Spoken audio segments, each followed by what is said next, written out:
Né pour transformer des vies, le révérend Alain Patrick Tsengue est le fondateur des ministères ACER. Président et producteur de la chaîne Évangile TV, il est également animateur principal de l'émission Pendule à l'heure.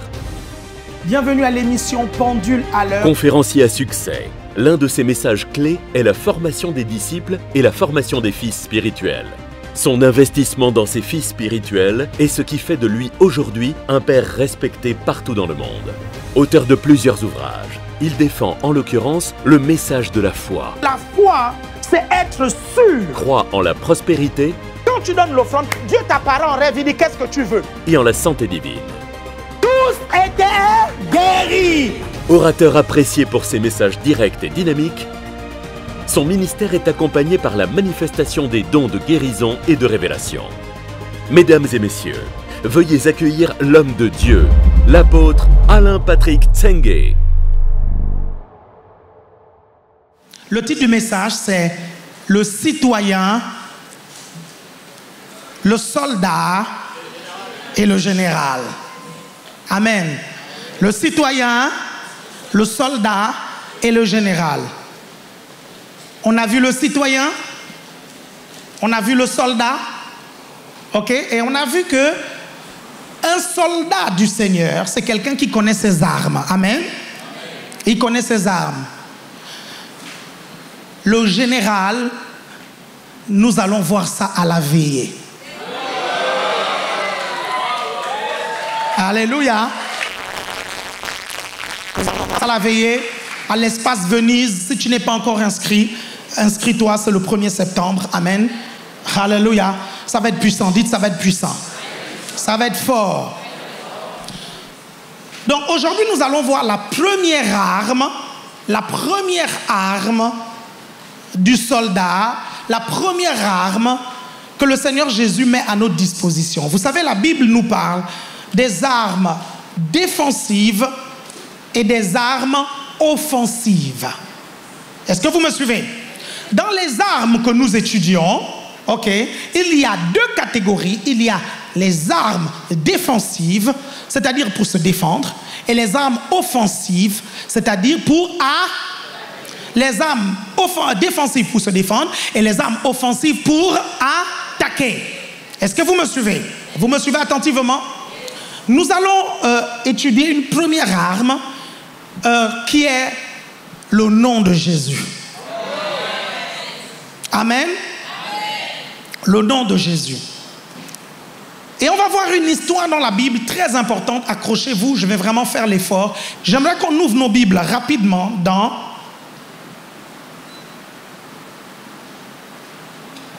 Actes des Apôtres.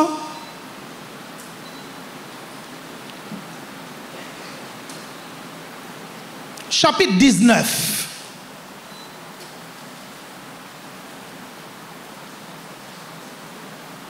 Chapitre 19,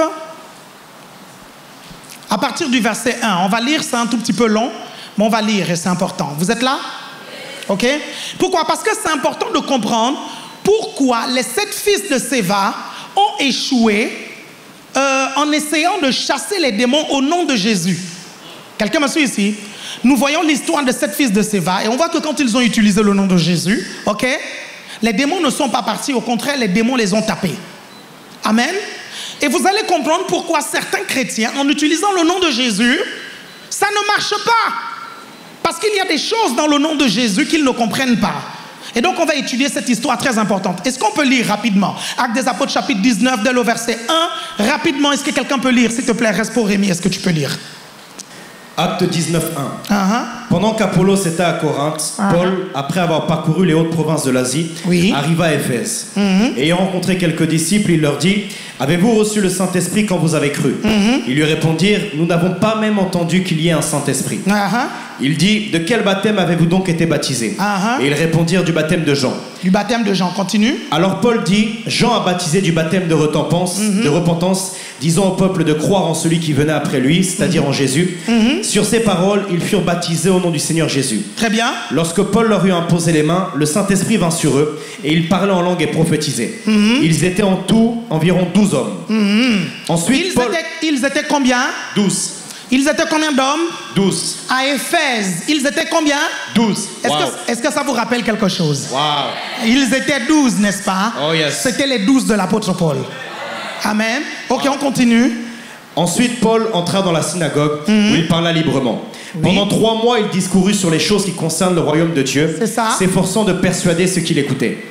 Mais comme quelques-uns restaient endurcis et incrédules, décriant devant la multitude la voix du Seigneur, il se retira d'eux, sépara les disciples et enseigna chaque jour dans l'école d'un nommé Tyrannus. Cela dura 2 ans, de sorte que tous ceux qui habitaient l'Asie, juifs et grecs, entendirent la parole du Seigneur. Et Dieu faisait des miracles extraordinaires par les mains de Paul, au point qu'on appliquait sur les malades des linges ou des mouchoirs qui avaient touché son corps, et les maladies les quittaient et les esprits malins sortaient. Quelques exorcistes juifs ambulants... Ça c'est toi au nom de Jésus. Oh yes. Ça c'est toi au nom de Jésus. Yes. Est-ce que vous me suivez?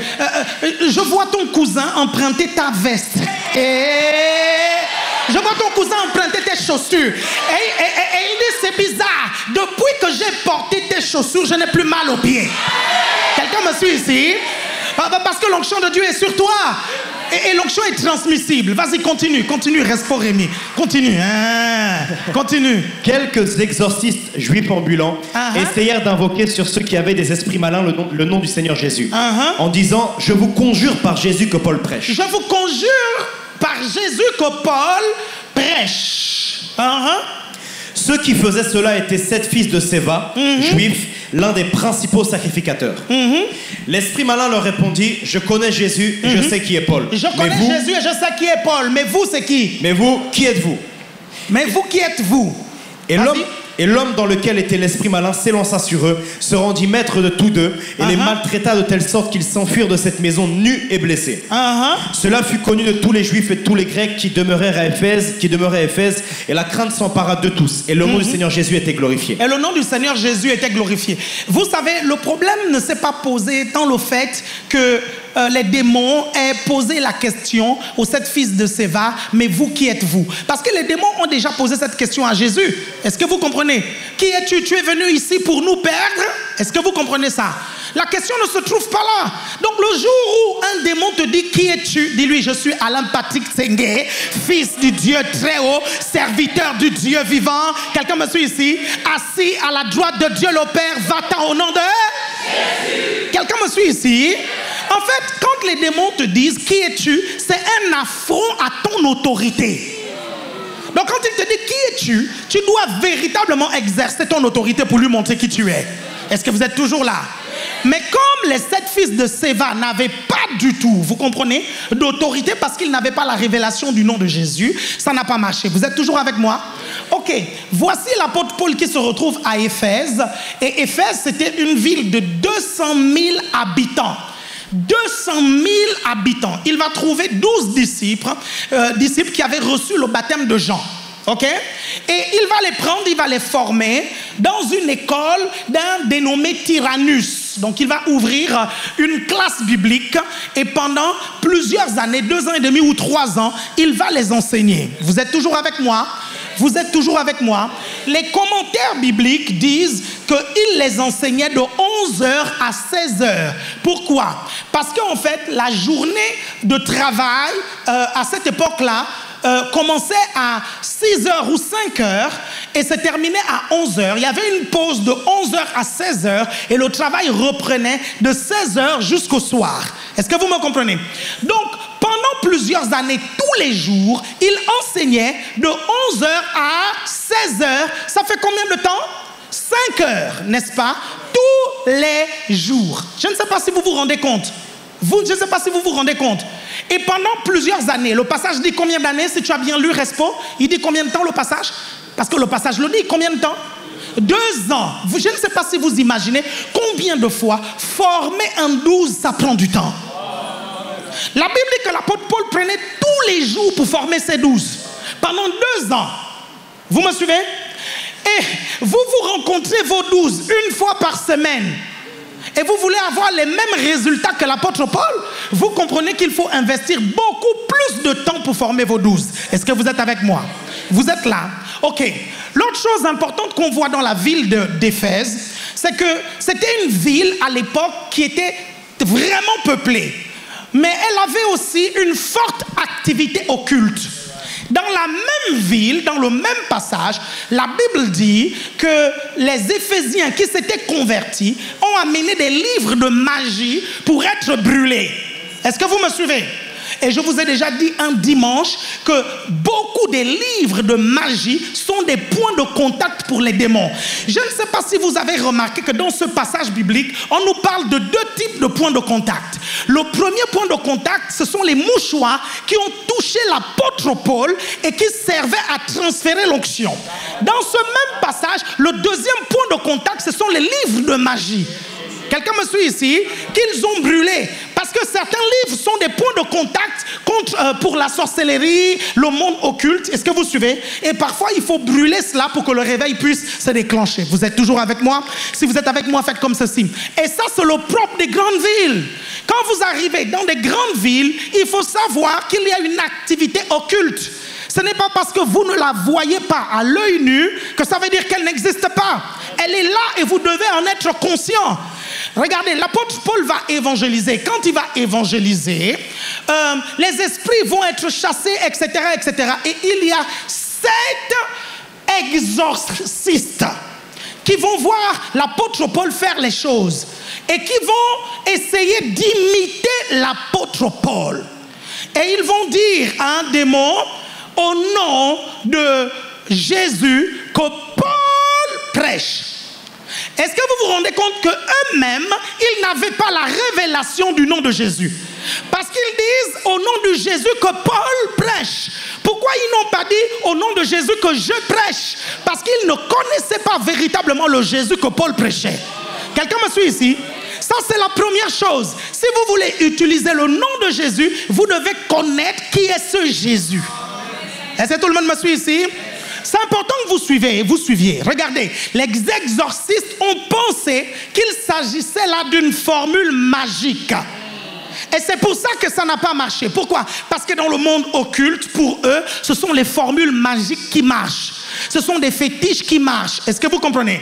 Et je vous ai dit les dimanches précédents que, en fait, il y a les enfants de Dieu et il y a les enfants du diable ou les païens.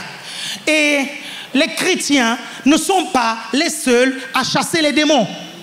Ça, c'est important que vous puissiez comprendre ça. Hein? C'est important que vous puissiez comprendre ça. Comment un païen qui ne connaît pas Jésus, qui est dans le monde occulte, arrive à chasser un démon? Chasser, en griffe. Parce que Jésus dit que Satan ne peut pas chasser lui-même. Est-ce que vous comprenez ça? Vous êtes toujours avec moi? Ok. Et la Bible va nous dire que c'est par des démons d'un niveau plus élevé.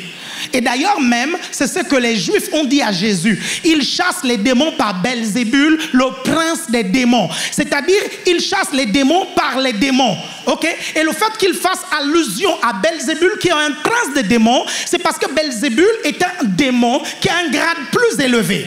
Donc, ils disent que Jésus est en train de faire appel à un démon de grade élevé pour calmer les plus petits.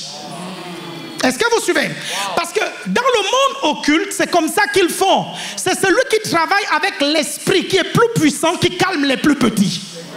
Est-ce que quelqu'un me suit ici? Mais il n'est pas question ici de chasser, parce que la Bible est claire, Satan ne peut pas chasser Satan. Parce qu'un royaume ne peut pas se combattre lui-même. Vous êtes toujours là? Vous êtes toujours avec moi? Ok? Ça, c'est la première chose que vous devez comprendre par rapport à ces personnes que vous voyez dans le monde qui, soi-disant, chassent des esprits. Est-ce que vous me comprenez? En vérité, il ne s'agit là que d'un transfert. C'est l'une des raisons pour lesquelles, chez certaines personnes, ils chassent un démon qui cause les maux de tête partent et ça se transforme en maux de ventre. Est-ce que vous comprenez ça? Pourquoi? Parce que le diable ne peut pas se chasser lui-même. Tout le monde est là? Tout le monde me suit? Ok. Comment est-ce que les Juifs chassaient les démons? Je vous ai expliqué. Je vous ai dit que les Juifs chassaient les démons sur la base de l'alliance que les Juifs avaient avec Dieu. L'alliance d'Abraham. Ok. Lorsque dans le temple, cette dame-là était bossue. Je vous ai expliqué déjà. Je vous ai dit que Jésus a énoncé le fait que cette dame était une fille d'Abraham, que Satan tenait captif. Est-ce que vous me comprenez? Maintenant, la différence entre les Juifs et Jésus, c'est quoi? C'est que Jésus chassait les démons non seulement par l'alliance, mais il chassait les démons par l'onction. Et c'est ça qu'il appelle le doigt de Dieu. Quelqu'un me suit ici? C'est ce qu'il appelle le doigt de Dieu. Pourquoi? Parce que le doigt sert à désigner. Quelqu'un me suit ici? Tout comme l'onction dans une pièce localise un individu, le doigt de Dieu localise la personne aussi. Quelqu'un me suit ici? C'est pour ça qu'il parle du doigt de Dieu. Il dit, si c'est par le doigt de Dieu que je chasse les démons, c'est-à-dire si c'est par la puissance de Dieu. Quelqu'un me suit ici? Si c'est par l'onction de Dieu, vous êtes toujours là? Je vous rappelle une chose, la Bible nous dit que dans l'Ancien Testament, il y avait un roi appelé Saül qui avait un mauvais esprit, n'est-ce pas? Et la Bible dit qu'il y avait un jeune qui était oint, il s'appelait David. Quand il venait jouer de la harpe, le mauvais esprit s'en allait, n'est-ce pas? Nous voyons déjà même que dans l'Ancien Testament, l'onction déjà pouvait repousser les démons. Est-ce que quelqu'un me suit ici? Quelqu'un me suit ici? Parce que l'onction dans le monde spirituel est une puissance. Est-ce que vous me suivez attentivement? Vous êtes toujours là? Vous allez être plus efficace en chassant les démons sous l'onction qu'en dehors de l'onction. Est-ce que quelqu'un me suit? Vous êtes toujours là? Si vous me suivez, faites comme ceci. OK? Donc, ça, c'est le cas des Juifs. On va revenir maintenant chez les 7 fils de Séva. Dites les 7 fils de Séva. La Bible dit que c'était des exorcistes. Donc ça veut dire que ce n'était pas la première fois que les 7 fils de Séva chassaient les démons. Si on les appelle exorcistes, c'est qu'ils traitaient avec les démons. Sinon on ne les aurait pas appelés exorcistes. Est-ce que vous me suivez? Maintenant, pourquoi ils veulent utiliser le nom de Jésus? C'est tout simplement parce qu'ils voyaient la rapidité avec laquelle l'apôtre Paul chassait les démons. Et ils voyaient l'efficacité avec laquelle l'apôtre Paul chassait les démons. Et ils se disaient, non mais ce gars-là, il est tellement efficace, c'est quoi son secret? Et là, ils se sont pointés, là, ils ont commencé à voir l'apôtre Paul chasser les démons. Et à chaque fois que l'apôtre Paul disait au nom de Jésus, va-t'en, le démon partait. Il dit, ah, on a trouvé la formule. Il faut juste qu'on dise au nom de Jésus. Est-ce que vous me suivez? Mais il y avait un problème. Dites, il y avait un problème. Parce que la formule sans la révélation est inefficace. Ah. Quelqu'un me suit ici? C'est pour ça que vous devez faire les choses avec révélation. Parce que le diable n'a pas peur des personnes qui ne sont pas conscientes de ce qu'elles sont. Parce que l'autorité fonctionne lorsqu'on est conscient de qui nous sommes en Christ. Dans la parole de Dieu, il y a plusieurs types de connaissances. Il y a la révélation. La révélation, c'est la découverte. Il y a la conscience de la révélation et il y a la pratique de la révélation. Quelqu'un me suit ici? La révélation n'est pas suffisante pour chasser les démons. Il faut la conscience de la révélation. Regardez, je vais vous expliquer quelque chose de très important. On peut te dire, ok, que tu es le fils d'un roi, ok. Le jour où on te le dit, c'est une révélation. 5 jours plus tard, il faut que cette révélation devienne une conscience d'eux. Quelqu'un me suit ici? Vous êtes toujours là? Et la conscience d'eux va enlever les pensées limitantes. Beaucoup de chrétiens vivent dans l'échec parce qu'ils ne sont pas conscients de ce qu'ils sont. Parce qu'en fait, ils vivent dans des pensées limitantes. Il y a un jeune garçon, il faisait l'école et on lui disait qu'il était stupide. Ok? Et les professeurs ont dit à sa mère, non, lui, prends-le, mets-le juste dans l'armée. Ok? Il va aller là-bas, ok, on va l'éduquer, on va le dresser, et puis bon, il va au moins avoir un métier. Lorsque ce jeune garçon arrive à l'armée, après plusieurs échecs à l'école, parce qu'il a toujours pensé qu'il était un cancre, il a toujours pensé qu'il n'était pas intelligent, et il a vécu avec ses pensées limitantes. Il arrive à l'armée, ok, on lui fait passer un examen où il faut d'abord mesurer son QI. Et là-bas à l'armée, on lui fait comprendre qu'il a le QI d'un génie. Il a le quotient intellectuel d'un génie. Dès l'instant où ce jeune garçon a appris qu'il avait le quotient intellectuel d'un génie, ses notes ont commencé à monter. Vous me suivez? Il a commencé à être le premier. Et il a même inventé des choses qui ont permis, vous comprenez, à l'armée de le distinguer. Que s'est-il passé dans sa vie? Il a juste pris conscience de qui il était. Est-ce que quelqu'un me suit ici? Vous me suivez attentivement? Lorsque vous exercez votre autorité, vous devez être conscient de qui vous êtes. Un policier qui se dresse devant vous, parfois, il est plus mince que vous. Parfois, il est plus court que vous. Parfois, il est plus affaibli que vous. Mais lorsqu'il se pointe là sur la route et il tend la main vers un gros camion qui peut l'écraser, le camion s'arrête. Pourquoi? Parce qu'il est conscient de son autorité. Il sait qu'il représente la loi. Il sait qu'il représente la France. Quelqu'un me suit ici? Je vais te dire une chose. Tu représentes la parole de Dieu. Tu représentes le royaume de Dieu. Tu représentes Dieu. Quelqu'un me suit ici? C'est l'une des raisons pour lesquelles le Seigneur Jésus te dit, quand tu te tiens devant un démon, parce que tu me représentes, tu ne le chasses pas au nom d'Alain Patrick. Tu ne le chasses pas au nom du pasteur Isaac. Tu ne le chasses pas au nom de Paulette. Mais tu le chasses au nom de Jésus. Pourquoi le chasser au nom de Jésus? La Bible dit, il a dépouillé les dominations et il a triomphé d'elle par la croix en le livrant publiquement. Est-ce que vous suivez? Un spectacle par la croix. Quand Jésus l'a fait, ok, l'enfer l'a vu, la terre l'a vu, le ciel l'a vu. C'est pour ça qu'il lui a été donné le nom qui est au-dessus de tout nom, pour qu'au nom de Jésus, tout genou fléchisse sous la terre, là où l'enfer l'a vu, sur la terre, là où la terre l'a vu, dans les cieux, là où les cieux ont vu. Quelqu'un me suit ici? Donc, la puissance de l'autorité du nom de Jésus est attachée à ce que Jésus a fait. Donc, la puissance du nom de Jésus est attachée à la victoire de Jésus sur la croix.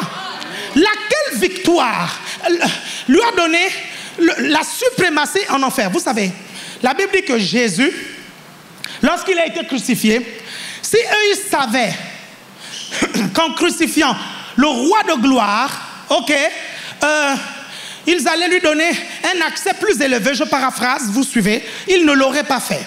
Vous me suivez? Pourquoi? Parce que c'est à cause de la mort de Jésus sur la croix que les clés de la mort et du séjour des morts ont été reprises. Lorsqu'il est mort sur la croix, la Bible dit qu'il est descendu aux enfers et il a arraché les clés de la mort et du séjour des morts. Quelqu'un me suit ici?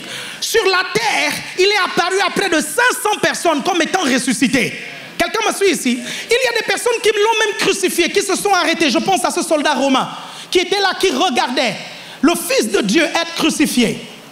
Il avait déjà vu toutes sortes de crucifixions. C'était un soldat romain, c'était son métier. Crucifier les gens, c'était son boulot. Donc, quand il voit Jésus sur la croix, il voit tout ce qui se passe. Le ciel s'obscurcit. Il y a un tremblement de terre. Le voile du temple se déchire en deux. Une éclipse vient sur la terre. Il dit, assurément, cet homme était le Fils de Dieu. Quelqu'un me suit ici? Ça veut dire que sur la terre, il y a eu des signes et des signaux que Jésus a vaincu la mort. Est-ce que vous arrivez à me suivre? Est-ce que vous me suivez? Et au ciel, c'était aussi pareil. Vous êtes toujours là? C'est pour ça, mes chers frères et sœurs, que nous utilisons son nom. Parce que son nom est le nom de la victoire. La bonne nouvelle, c'est quoi? C'est que la Bible dit que quand Christ est mort, tu es mort avec lui. Si tu es mort avec Christ, ça veut dire que tu es descendu avec Christ. Si tu es descendu avec Christ, ça veut dire que tu as été élevé avec Christ. Et c'est pour ça que la Bible dit, tu es assis dans les lieux célestes avec Christ. Est-ce que vous me suivez attentivement? Vous me suivez attentivement? Si tu es mort avec Christ, alors tu as le droit d'utiliser le nom de victoire de Christ. Est-ce que vous me suivez? Vous êtes toujours là? Si tu es là, fais comme ceci. Fais comme ceci. Bien-aimés, si vous ne comprenez pas ça, vous penserez toujours que le nom de Jésus est une formule magique. Alors que ce n'est pas du tout une formule magique. Hey, ça n'a rien à voir avec la prononciation. Ça a tout à voir avec l'autorité qu'il y a derrière la personne que vous appelez. C'est pour ça que si vous ne savez pas et vous ne connaissez pas ce que Christ a fait sur la croix, vous allez prononcer son nom sans révélation. Et il n'y aura pas d'autorité, il n'y aura pas de puissance. C'est pour ça que vous devez connaître ce que le Christ a fait et savoir que vous étiez avec lui. Regardez, je vais dire quelque chose qui choque plusieurs quand je le dis. Et c'est pour ça que beaucoup ne comprennent pas le mystère de la nouvelle naissance. Ok? C'est quand Christ est mort, on appelle ça la doctrine de notre identification avec Christ. C'est quand Christ est mort, je suis mort avec lui, parce que nous avons été identifiés avec Christ. Ok? Sans identification, il n'y a pas de salut de l'humanité. My God, my God, my God. C'est pour ça qu'il est devenu un homme, pour s'identifier à nous. C'est pour ça qu'il est mort à la croix. Vous comprenez? Pour prendre notre place. Et pourquoi il a pris notre place? Parce que nous étions en lui. Si nous n'étions pas en lui, la substitution n'aurait pas été possible. Là, ça devient trop fort. Est-ce que vous me comprenez? Regardez, nous étions en Christ. Ok? Christ est mort. La Bible dit que nous avons été crucifiés avec lui. C'est dans votre Bible. Si nous avons été crucifiés avec lui, nous sommes descendus aux enfers aussi avec lui. C'est la raison pour laquelle je ne peux plus aller en enfer.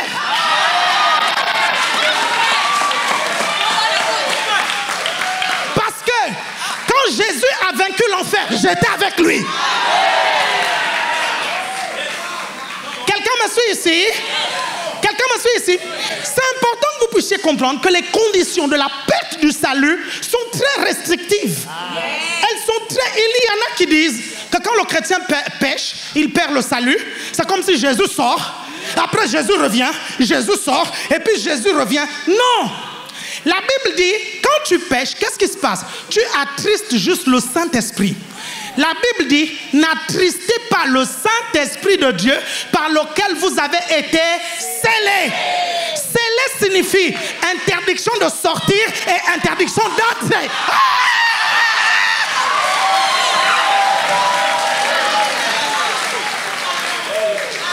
C'est pour ça qu'un chrétien, il ne peut pas être possédé, mais il peut être démonisé. Parce que c'est impossible que les démons entrent dans son esprit. Parce que la Bible dit que ça a été scellé. Scellé signifie interdiction de sortir et interdiction d'entrer. Vous me suivez? Vous me suivez? La Bible dit que le Saint-Esprit demeurera éternellement avec vous. Vous êtes toujours là? Allez raconter aux bébés spirituels qu'ils vont perdre leur salut par moi. Quelqu'un me suit ici? Je sais qui je suis. Quelqu'un me suit ici? J'ai l'assurance de mon salut. Quelqu'un me suit ici? Je sais que mon nom est inscrit dans le livre de vie. Et personne ne pourra jamais l'effacer. Est-ce que quelqu'un me suit ici? Si c'est toi, dis ça c'est moi. Ça c'est moi. Si vous ne comprenez pas ça, vous continuerez à vivre dans le doute. Vous suivez ça? Vous savez pourquoi le péché crucifie certaines personnes? Parce que les gens donnent trop d'intérêt au péché. Et ils donnent trop de force au péché. La Bible nous dit quoi? Que c'est la loi qui donnait de la force au péché. Comment est-ce que la loi donnait de la force au péché? Parce que la loi développait la conscience du péché. Mais la grâce développe la conscience de la sainteté. Non, vous ne m'avez pas suivi. Vous ne m'avez pas suivi. Vous ne m'avez pas suivi. Vous voulez obtenir la sainteté dans votre église, développer la conscience de la sainteté. Je suis saint. Cela ne dépend pas de ce que je fais. Cela dépend de ce que je suis. La Bible dit, mais vous êtes, c'est un état de fait. Vous êtes un sacerdoce royal, une nation sainte. La Bible ajoute, vous serez saints car je suis saint. Quelqu'un me suit ici? Les chiens font des chiens, les chats font des chats, les saints font des saints, les dieux font des dieux. Quelqu'un me suit ici? Quelqu'un me suit ici? Assieds-toi quelques instants. Je t'annonçais au troisième culte que ça allait crescendo, n'est-ce pas? Je te disais que ça allait crescendo. Le problème, c'est que si tu ne comprends pas ça, tu ne vas pas utiliser le nom de Jésus avec révélation. Quelqu'un me suit ici?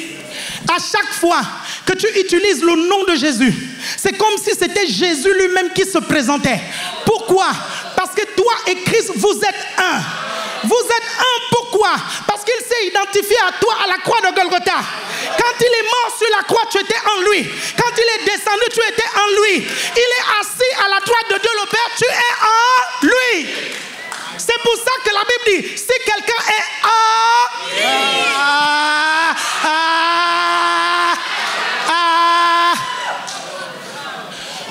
Du coup, Christ devient même une adresse. Quelqu'un me suit ici? Si quelqu'un est en Christ, j'aimerais te dire, si tu es caché en Christ, quel est le démon qui peut t'atteindre? Si tu es caché en Christ, quelle est la pauvreté qui peut t'atteindre? Si tu es caché en Christ, quelle est la maladie qui peut t'atteindre? Si tu es caché en Christ, quel est le sorcier qui peut t'atteindre? Si tu es caché, tu es en Christ. Vous êtes toujours là? Mes chers frères et sœurs, c'est pour ça que vous devez comprendre qu'il lui a été donné le nom qui est au-dessus de tout nom. Et le problème de beaucoup des enfants de Dieu, c'est qu'ils ne comprennent pas la puissance du nom de Jésus dans cet arsenal. Est-ce que vous suivez? Et c'était ça aussi le problème avec l'apôtre Pierre. Et ça, quand je parle de ça, les religieux veulent me lapider. Parce que les religieux pensent que l'église primitive était plus mature que l'église d'aujourd'hui. Alors que ce n'est pas vrai, on dit bien église primitive. C'est-à-dire que quand cette église-là est née, elle a eu besoin de grandir. Regardez, je vais vous choquer. L'église d'aujourd'hui est plus mature que l'église primitive. Et je vais vous le prouver. L'église d'aujourd'hui a plus de révélation que l'église primitive. La preuve, vous construisez aujourd'hui sur la base de la révélation de l'apôtre Paul. Pourquoi? Pour que vous construisiez toujours plus haut. Pas pour que vous rétrogradiez. La Bible dit que le juste est comme la lumière de l'aurore qui va en montant. Est-ce que vous me suivez? Donc Dieu ne fait pas les choses en diminuant. Dieu fait toujours les choses en montant. Vous me comprenez? Quand vous comprenez la puissance du nom de Jésus, même l'argent vous sera soumis. Vous suivez? Parce que la Bible dit qu'au nom de Jésus, tout genou fléchit dans les cieux, sur la terre et dans les minerais.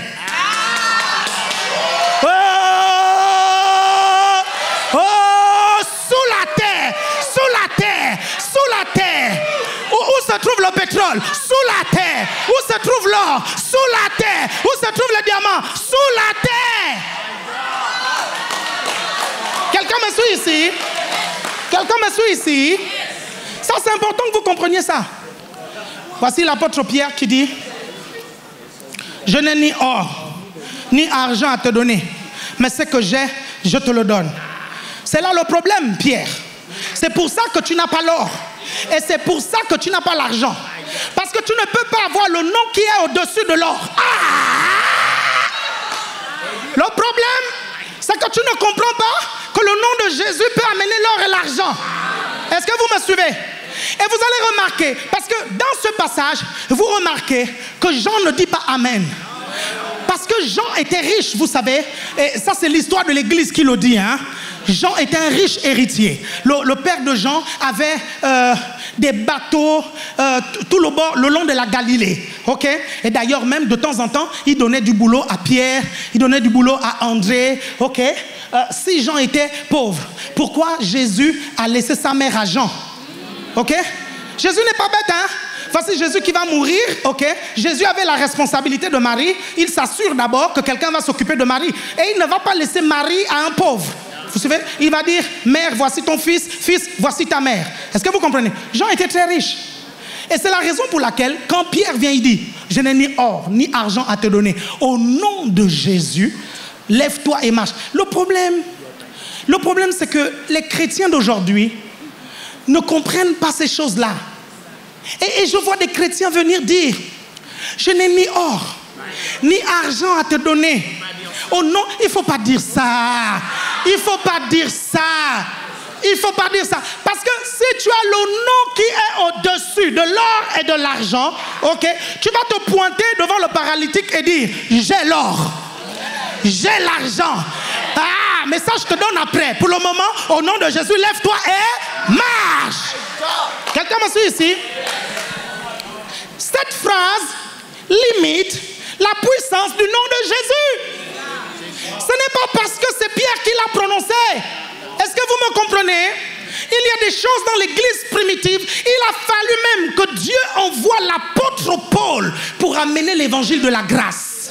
Regardez, on a l'impression qu'avant la venue de l'apôtre Paul, les apôtres fonctionnaient dans la loi, mais sous la grâce. Jusqu'à ce que quelqu'un vienne. Il dit, je connais un homme qui a été ravi au 3e ciel. Était-ce dans son corps? Était-ce hors de son corps? Il lui a été donné d'entendre des choses. Vous me suivez? Vous êtes toujours là? Si tu es avec moi, fais comme ceci. Si tu es avec moi, fais comme ceci. Ce n'est pas une question de prononciation. C'est une question de savoir qui est le Jésus qui vous a donné l'autorisation d'utiliser son nom. Il est question de l'autorité qu'il y a derrière le nom de Jésus. Ça n'a rien à voir avec la prononciation. Il y a à Manchester City, je pense, un Gabriel Jesus. Arsenal, il est maintenant à Arsenal, mais il a joué à Manchester, n'est-ce pas? Il a joué à Marseille, maintenant il est à Arsenal. Il y a un Gabriel Jesus. Est-ce que vous me suivez? Vous allez au Portugal, il y a des gens qui s'appellent Jesus. Ok? Parce que Jésus, c'est tout simplement la traduction hébreu de Joshua, qui signifie sauveur. Ok? Ce n'est pas une question de prononciation. Dites, ce n'est pas une question de prononciation. Je peux vous garantir que quand j'utilise le nom de Jésus en Zébi, Sessou, ça marche. Je peux utiliser le nom de Jésus en créole, Jésus, ça marche. Je peux utiliser My God, le nom de Jésus en anglais, Jesus, ça marche. Je peux utiliser le nom de Jésus en allemand, Jesus, ça marche. Est-ce que vous me suivez? Ce n'est pas une question de prononciation, c'est une question de l'autorité qu'il y a derrière le nom. Vous me suivez attentivement? Vous êtes là? Est-ce que vous me suivez bien? C'est pour ça que vous devez connaître l'autorité pour utiliser le nom. Si vous ne connaissez pas l'autorité, ce sera compliqué d'utiliser le nom. Est-ce que vous suivez? Vous êtes toujours là? Donc pourquoi les fils de Séva n'ont pas réussi? Parce qu'ils ne connaissaient pas le Jésus dont Paul prêchait. Deuxièmement, ils n'avaient pas de relation avec Jésus. Ils n'étaient pas véritablement convertis. Est-ce que vous me suivez? Ils n'avaient pas de communion avec Jésus. Ils n'avaient pas de relation avec Jésus. Amen. Est-ce que tout le monde me suit ici? Tout le monde me suit ici? Ça, c'est la première arme. Dites la première arme que vous devez utiliser pour pouvoir affronter l'ennemi. La particularité de cette arme, c'est quoi? Je vais vous le dire. C'est que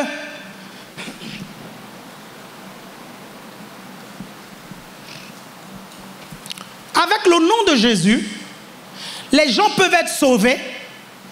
Est-ce que vous me comprenez? Avec le nom de Jésus, les gens peuvent même prier. Vous vous approchez vers Dieu, vous vous approchez de Dieu, vous demandez à Dieu des choses au nom de Jésus.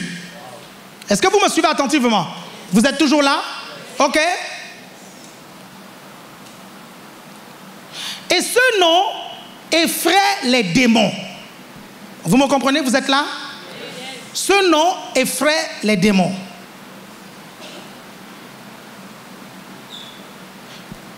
La deuxième arme qu'on va voir, c'est le sang de Jésus. Le sang de Jésus. La Bible dit dans Apocalypse 12, verset 11, ils l'ont vaincu grâce au sang de l'agneau et grâce à la parole de leur témoignage. Ok, on relit, ils l'ont vaincu à cause du sang de l'agneau et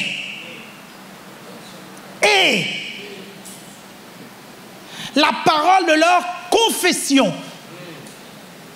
Vous me suivez? Ça veut dire que le sang de Jésus fonctionne quand on le déclare. C'est pour ça que pour laver les péchés, il faut confesser. Non, vous n'avez pas suivi. Vous n'avez pas suivi. Il faut déclarer. Pourquoi? Parce que beaucoup de chrétiens ne comprennent pas comment le sang de Jésus fonctionne. Ok? Le sang de Jésus fonctionne, il faut le déclarer. Il faut le prononcer. Et ce sang est puissant pour laver les péchés. N'importe quel péché, hein? Même les péchés d'Hitler, il aurait lavé. Est-ce que vous me comprenez? Je vous assure, il n'y a aucun péché qui peut résister au sang de Jésus. Ok? Le sang de Jésus est suffisamment puissant pour protéger. Et qu'est-ce qui nous montre que le sang de Jésus peut protéger? Et c'est l'une des raisons pour lesquelles, quand il y a eu le Covid, il était important d'invoquer le sang de Jésus dans sa maison, d'invoquer le sang de Jésus sur lui. Vous savez, sur vous, lorsque il y avait le Covid, ok, et que je parcourais les rues, il y avait la rumeur selon laquelle, non, les gens parcouraient les rues pour pomper le Covid. Hein, qui se rappelle de cette fausse rumeur? Hein? Ce qui s'est passé, c'est quoi? C'est que j'ai commencé à réaliser la puissance du sang de Jésus. Et donc, avant de sortir, je disais, je déverse le sang de Jésus sur la route. Au nom de Jésus, je déclare que l'ennemi est vaincu. Pourquoi? Parce que le sang de Jésus est puissant. Vous êtes toujours là? Quelqu'un est là? Et ça me rappelle deux sœurs qui revenaient de l'église. Et une exhortait l'autre sœur, ok? C'était des Camerounaises. Elles sortaient de l'église. Et là, une exhortait l'autre. Ah, ma soeur, le sang de Jésus est puissant. Il dit, mon fils était malade. J'ai juste invoqué le sang. Il dit, ma soeur, si ton enfant est malade, il faut juste invoquer le sang de Jésus. Prononce tout. C'est comme le frère, le grand frère que nous avions à Libreville. Et pour ceux qui sont dans le ministère depuis longtemps, ils connaissent cette histoire. Lui, il parle le langage de Louis II.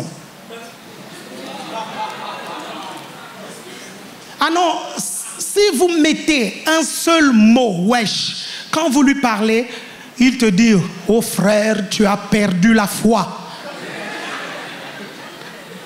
Lui, il parlait le Louis II parce qu'il se sentait plus pieux. Est-ce que vous comprenez? Hein? Quand il passe à côté d'un cimetière et qu'il doit te décrire là où il est, il dit, je suis à côté des sépulcres. Est-ce que vous comprenez? Le vieux français. Vous suivez? Quand il lisait le verset qui dit, celui qui croirait et qui sera baptisé sera sauvé, celui qui ne croira pas sera condamné, lui disait, celui qui croira et qui sera baptisé sera sauvé. Il dit, mais celui qui ne croira pas sera condamné. Il prononçait tous les mots. Et il pensait qu'il y avait la puissance derrière chaque consonne. Vous êtes toujours là? Le sang de Jésus, dites, le sang de Jésus est puissant. Amen. Il y a une dernière âme qu'on va voir là avant de passer, avant de continuer au 5e culte. Vous dites, ayez le feu de Dieu. Hey! Hey! Le fire, dis fire! Dis fire, fire, fire! Le feu de Dieu. Vous savez, quand la Bible dit que Dieu lui-même est un feu dévorant, est-ce que vous comprenez? C'est une phrase qui est extrêmement puissante. Je suis un feu dévorant. Ça veut dire quoi? Ça veut alors dire que si tu es chrétien et que tu crois avoir Dieu et que tu n'es pas enflammé, c'est que ce n'est pas le feu dévorant que tu as accepté. Non, vous ne me suivez pas. Parce que Dieu est un feu dévorant. Donc lorsqu'il habite dans la vie de quelqu'un, est-ce que quelqu'un me suit ici? Son feu nous dévore. Vous suivez ça? Le psalmiste a dit, le zèle de ta maison me dévore. Le feu de Dieu te dévore parce que le Dieu qui est en toi... Vous savez, il m'arrive souvent, j'arrive ici, je dis non, aujourd'hui, je suis fatigué, je vais prêcher doucement. Est-ce que vous comprenez? Et je commence tout doucement, tout à coup, ce truc-là vient au-dedans de moi. Et là, je comprends pourquoi Jérémie dit, quand je dis que je vais me taire, Il est presque impossible parce que c'est comme un feu au-dedans de moi qui est difficile de contenir. Est-ce que quelqu'un me suit ici? Si tu n'es pas enflammé, je peux me poser des questions sur le Dieu que tu as accepté. Ou peut-être que tu as éteint tout simplement le feu de Dieu dans ta vie. Parce que quand tu as Dieu au-dedans de toi, tu dois être enflammé pour lui. Amen. Tu dois être zélé pour lui. Ça n'a rien à voir, pour terminer, ça n'a rien à voir avec le fait d'être nouveau converti ou pas. Vous me suivez attentivement? On dit non, les nouveaux convertis sont plus en feu que les anciens. My God, je refuse cette parole au nom de Jésus. Je refuse cette parole au nom de Jésus. Quelqu'un me suit ici? J'ai 30 ans de vie chrétienne, je suis toujours aussi enflammé. Quand j'avais 29 ans de vie chrétienne, j'étais aussi enflammé. Quand j'avais 20 ans de vie chrétienne, j'étais aussi enflammé. Quelqu'un me suit ici? S'il y a quelque chose que je ne veux pas qu'on puisse me voler, c'est ce feu qui brûle au-dedans de moi. Quelqu'un me suit ici? Parce que le feu de Dieu est l'accélérateur de ma vie. Quelqu'un me suit ici? Il est compliqué pour un démon de toucher un enflammé de Dieu. Le démon qui touche celui qui a le feu est brûlé lui-même. Quelqu'un me suit ici? Oui, le diable m'a touché. Peut-être que tu ne brûles pas encore assez. Est-ce que quelqu'un me suit ici? Tu n'es pas du tout incandescent. Quelqu'un me suit ici? Le diable ne peut pas toucher aux chrétiens incandescents. Ça brûle de partout, du feu de Dieu. Est-ce que quelqu'un me suit ici? Vous êtes toujours là? Vous êtes toujours là? Vous êtes toujours là? Si le feu n'est pas une punition pour le diable, pourquoi sa fin c'est dans le lac de feu?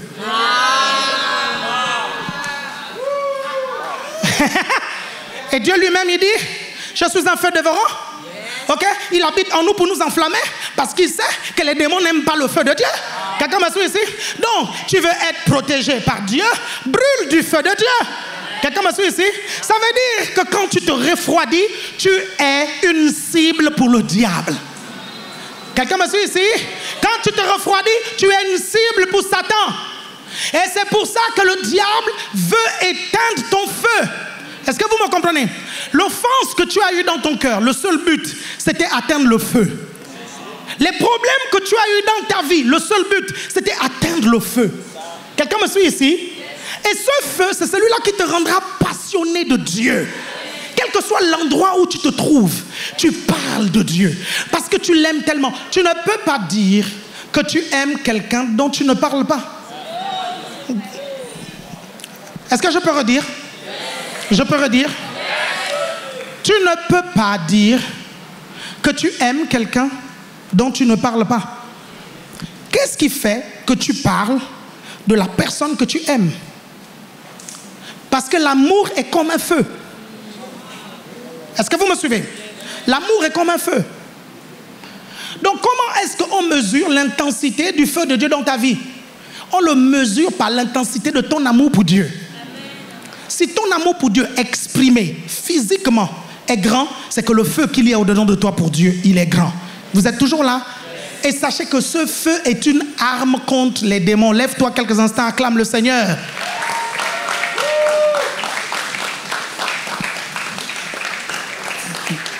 Dis après moi au nom de Jésus, je déclare que le nom de Jésus est puissant dans ma vie. Que le feu de Dieu agisse dans ma vie. Je déclare que l'amour de Dieu augmente dans ma vie. Je suis enflammé pour le Seigneur. Personne, rien ne pourra atteindre et toucher ce feu. J'ai la victoire sur le diable et sur ses démons. Je déclare au nom de Jésus que le zèle de la maison de Dieu me dévore. Le zèle de sa maison me dévore tellement que je vais dans les rues évangéliser. Je parle de Dieu dans les métros. Je parle de Dieu dans les bus. Je parle de Dieu dans les anniversaires. Je parle de Dieu partout où je vais. Vous savez, je viens d'avoir une vision. Certains d'entre vous, dans quelques semaines, vous allez être invités à des anniversaires. Et au lieu qu'on demande à la personne dont on fête l'anniversaire un discours, c'est à vous qu'on donnera l'occasion de parler. Et je vous vois commencer à parler du Seigneur. Et je vois des personnes qui sont là cet anniversaire commencer à pleurer. Parce que la puissance de Dieu va commencer à descendre et les convaincre de péché, de justice et de jugement. Parce que lorsque tu vas commencer à parler, ce sera comme un feu qui va toucher les cœurs, qui va brûler. Comme les disciples d'Emmaüs ont senti leur cœur enflammé quand Jésus leur parlait. Ces personnes-là sentiront aussi le feu de Dieu leur parler, le brûler en eux lorsque vous serez en train de parler. Je vois certains d'entre vous, votre évangélisation dans les métros ne sera plus jamais la même. Je vois votre évangélisation dans les rues être changée. Je vois votre évangélisation dans les familles être transformée. J'entends l'Esprit de Dieu me dire, voici, je mets un feu nouveau dans ta vie. Je mets une onction nouvelle dans ta vie. Je mets une grâce nouvelle dans ta vie. Si tu sépares ce qui est vil d'avec ce qui est précieux, tu seras comme ma bouche. Et parce que tu es ma bouche, je vais t'utiliser, me dit le Seigneur. Je vais t'utiliser pour sauver ta famille. Je vais t'utiliser pour sauver tes voisins. Je vais t'utiliser pour sauver tes amis. Je vais t'utiliser pour sauver ceux qui entreront en contact avec toi. Même dans les avions, tu vas prêcher et les gens vont accepter le Seigneur. Même dans les Uber, tu vas prêcher et les gens vont accepter le Seigneur. Je mets fin à un cycle où tu faisais de l'évangélisation sans résultat. Voici une nouvelle grâce et une nouvelle onction. Descends dans ta vie pour pouvoir évangéliser efficacement avec le feu de Dieu, avec la puissance du Saint-Esprit. Et je vois des centaines d'âmes venir après toi. Je vois des milliers d'âmes venir après toi. Je vois des dizaines de milliers d'âmes venir après toi. Je vois la colonne de feu de la croissance s'arrêter sur ton GR. La colonne de feu de la croissance s'arrêter sur ton réseau. On ne pourra plus compter les membres de ton GR. On ne pourra plus compter les membres de ton réseau de disciples. On ne pourra plus compter les membres de ton église. Parce qu'une croissance exponentielle commence à toucher ton GR, ton réseau. Comme un feu de forêt, ce feu touche tes voisins. Comme un feu de forêt, ce feu touche tes amis. Comme un feu de forêt, ce feu touche ta famille. Comme un feu de forêt, ce feu touche toutes les personnes avec qui tu es en contact. La grâce a changé. La saison a changé. Le niveau a changé. Le nombre a changé. Dans le monde spirituel, le niveau a changé. Je le prophétise au nom de Jésus. Tu passes de 10 personnes à 20.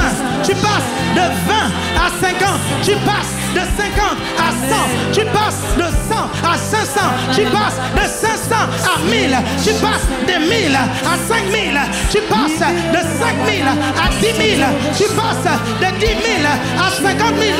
Tu passes de 50 000 à 80 000. Tu passes de 80 000 à 150 000. Accepte et reçois la grâce de Dieu dans ta vie. Alléluia. Vous savez, j'ai découvert quelque chose. J'ai découvert quelque chose. C'est que la croissance se crée avec notre bouche. J'ai retrouvé une vidéo de 2018. Nous étions à peine 250. Vous suivez? Aujourd'hui, on est 10 fois plus. Est-ce que vous me suivez? Nous étions à peine 250. Et je disais ceci. Je disais, cette salle, ce sera le méga GR d'un seul réseau. Vous suivez? Figurez-vous qu'il y a des réseaux de disciples ici dans l'église qui remplissent 3 fois cette salle. Vous suivez? Donc, quand je vous fais confesser ça, je crée la croissance dans le monde spirituel. Et il y a quelque chose que Dieu m'a interdit. Dieu m'a dit, je t'interdis de limiter la croissance dans le ministère. Vous me suivez?